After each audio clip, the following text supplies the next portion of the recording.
Here we will discuss about relative और weighted tensors. ठीक है, relative और weighted tensors के बारे में हम पढ़ेंगे. इनका ट्रांसफॉर्मेशन लॉ बेसिकली थोड़ा सा चेंज होता है, उसमें एक एक्स्ट्रा टर्म आ जाती है as compare to usual transformation law for tensors. So let's see, consider there are two coordinate systems, xi system and xi tilde system. ठीक है, दो कोऑर्डिनेट सिस्टम है एज यूजुअल. जिस तरह हम ट्रांसफॉर्मेशन लॉज को हमने डिस्कस करना है तो हमने दो सिस्टम ले लिए. Late T i j k is any tensor transforming according to the following equation. ठीक है, अब टी आई जे के जो टेंसर है वो इस ट्रांसफॉर्मेशन लॉ के अकॉर्डिंग ट्रांसफॉर्म हो रहा है from x i system to x i tilde system. And this law is Tijk tilde is equals to determinant of partial xm over partial xn tilde and इस determinant की power है w. ठीक है, partial x i tilde और partial x alpha, partial x beta और partial x j tilde, partial x gamma और partial x k tilde, t alpha beta gamma. अब ये वाली सारी टर्म तो वही है. अगर आप इस टर्म को छोड़ दें तो बाकी सारा ट्रांसफॉर्मेशन लॉ वही है जो सिंपल टेंसर्स के लिए आपने पहले पढ़ा है. ठीक है, बट यहाँ अब ये एक टर्म एक्स्ट्रा आ गई है कि जो आपके पास एक्साई सिस्टम और एक्साई टिल्डा सिस्टम के बिटवीन जो कोऑर्डिनेट्स के दोनों सिस्टम्स के कोऑर्डिनेट्स के बिटवीन जो ट्रांसफॉर्मेशन इक्वेशंस डिफाइन होती हैं, वहाँ से आपके पास एक जैकोबियन मैट्रिक्स आता है. उस जैकोबियन मैट्रिक्स को हम डिफाइन करते हैं that partial xi tilde over partial xj. ये उस जैकोबियन मैट्रिक्स का इनवर्स है. ठीक है, उस इनवर्स जैकोबियन के डिटर्मिनेंट की पावर यहाँ आ रही है. Then this tensor Tijk is called a relative tensor और इसको हम weighted tensor भी कह सकते हैं with weight w. ये जो पावर है ये बता रही है कि इस टेंसर का वेट w है. ठीक है, तो इस तरह के टेंसर को जो इस ट्रांसफॉर्मेशन रूल को सेटिस्फाई करता है, ओबे करता है, उसको हम कहते हैं कि वो relative tensor है या weighted tensor है और उसका weight w. For a tensor of rank 1, ai tilde is equal to this. अगर हम रैंक 1 के टेंसर की बात करेंगे तो बाकी सारा ट्रांसफॉर्मेशन लॉ वही आएगा. और यहाँ जस्ट अभी लास्ट लेसन्स में भी हमने देखा था कि हमने इन पार्शियल डेरिवेटिव्स की जगह एज और बीज की टर्म्स इंट्रोड्यूस करवाई थी, जहाँ हमने कार्टेशियन टेंसर्स और एफाइन टेंसर्स डिस्कस किए थे. ठीक है, तो आप ये टर्म्स भी यूज़ कर सकते हैं. पार्शियल एक्स आई टिल्डा और पार्शियल एक्स जे की जगह हमने ए आई जे लिखा था एंड बी डेल्टा आर इसकी जगह ये लिखा था. सो ये जो टर्म यहाँ बनती है रिलेटिव टेंसर के ट्रांसफॉर्मेशन लॉ में, वो ये बनती है इनवर्स वाला मैट्रिक्स पी डेल्टा आर, उसका डिटर्मिनेंट और उसकी पावर ओमेगा. ठीक है, so when omega is equal to 0 तो हमारे पास क्या ट्रांसफॉर्मेशन लॉ बन जाता है? Usual transformation law, which is a usual transformation law for simple tensors. ठीक है, so here are some important points. The tensors of weight 0 are called absolute tensors.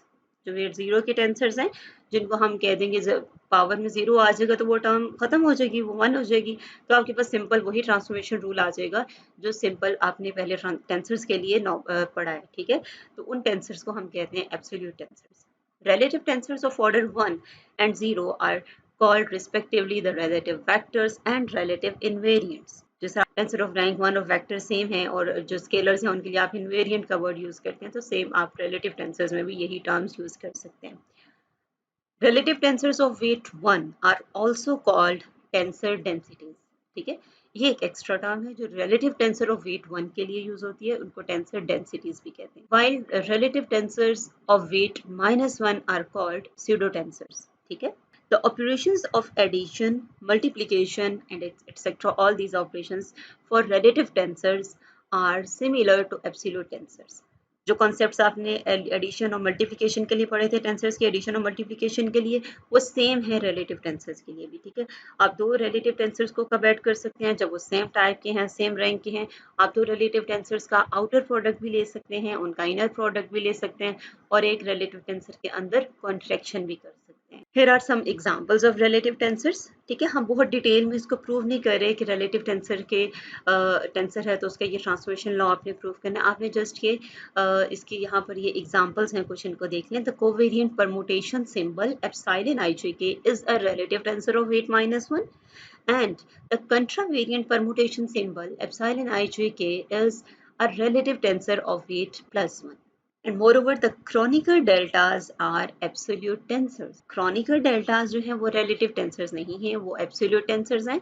जबकि जो permutation symbol है, ठीक है, एप्सिलॉन ijk, ये आपके पास अगर कोवेरिएंट फॉर्म में है तो इसका वेट -1 है, मींस इसको आप स्यूडो टेंसर भी कह सकते हैं। जैसा यहाँ आपने पढ़ा कि जो वेट -1 के टेंसर्स हैं, रिलेटिव टेंसर्स, उनको आप स्यूडो टेंसर्स कहते हैं, और जो रिलेटिव टेंसर ऑफ वेट 1 है उनको आप टेंसर डेंसिटीज कहते हैं। तो जो कंट्रावेरिएंट परमुटेशन सिंबल है इसके लिए रिलेटिव टेंसर ऑफ वेट 1 है, तो ये रिलेटिव डेंसिटी भी है। So here we discuss that how we find absolute tensors from a relative tensor, relative to absolute tensors, ठीक है?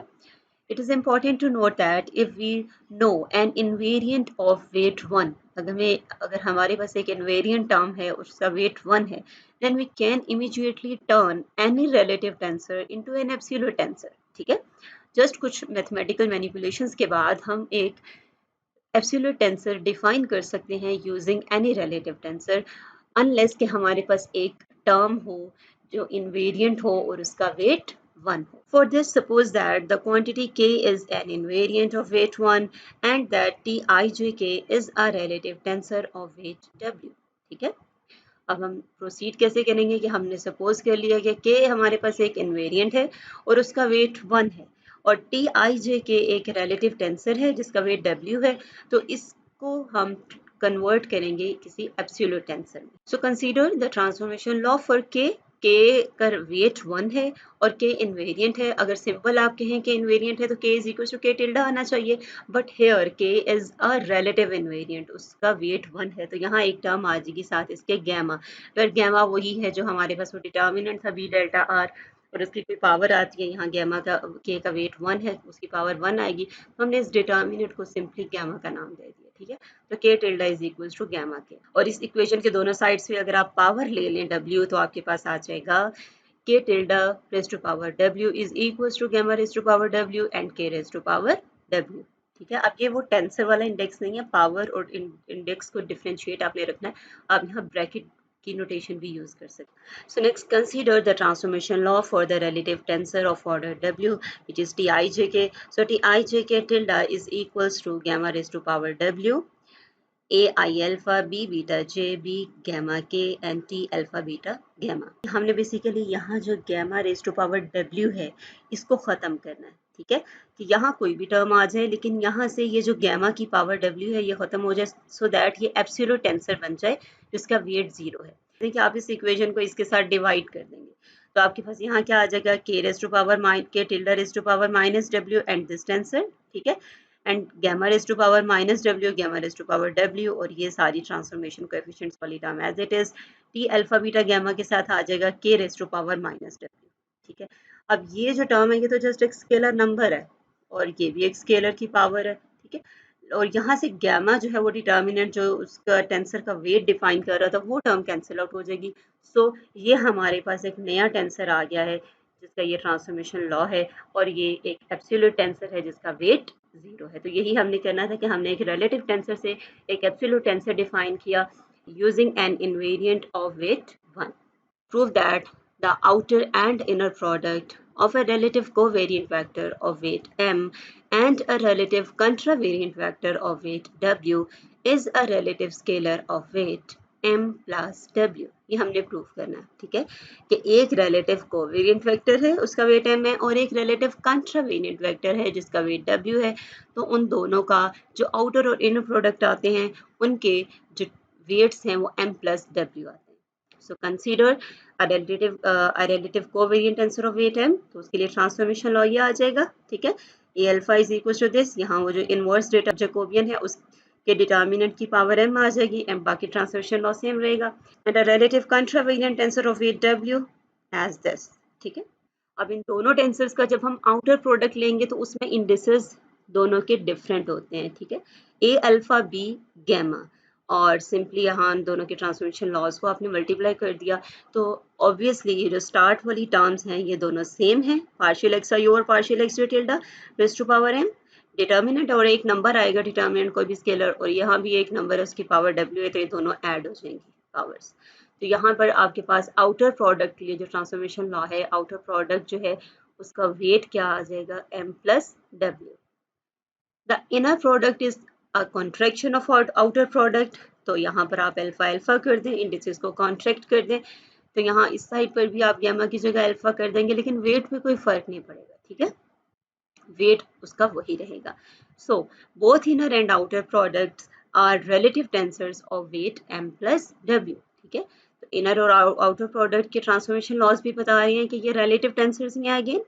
ठीक है, और ये भी रिलेटिव है और इसका वेट भी क्या है, अगर ये इन्वेरिएंट भी बन जाएगा, यहाँ से आप इन टर्म्स को सिंप्लीफाई करें ना तो ये ए बीटा ही बन जाता है, ये कैंसिल हो जाएंगे, डेल्टा बीटा डेल्टा रह जाएगा, और वहाँ क्रोनिकर डेल्टा सिंबल की डेफिनेशन यूज करेंगे तो ए अल्फा बी अल्फा और यहाँ भी ए अल्फा बी अल्फा आ जाएगा, बट ये रिलेटिव इन्वेरिएंट बनेगा एम, और उसका जो वेट है वो एम प्लस डब्ल्यू रहेगा। ठीक है, तो ये रिलेटिव टर्म्स ही रहेंगी और उनके वेट्स भी एम प्लस डब्ल्यू है, दोनों के वेट्स का सम।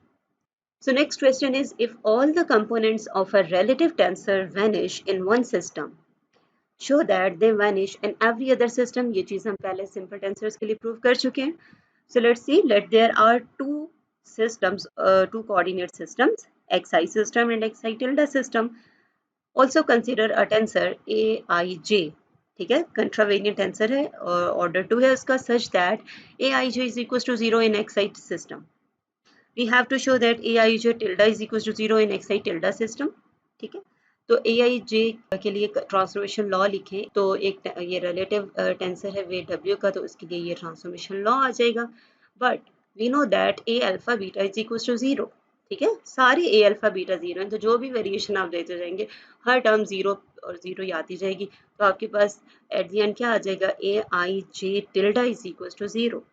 So this implies that if aij is equals to 0, किसी भी टेंसर के कंपोनेंट्स एक सिस्टम में 0 हैं तो वो किसी दूसरे सिस्टम में भी 0 है, क्योंकि एक साइड टिल्डा तो कोई भी आर्बिट्रेरी कोऑर्डिनेट सिस्टम है, इसकी जगह कोई और कोऑर्डिनेट सिस्टम भी हो सकता है।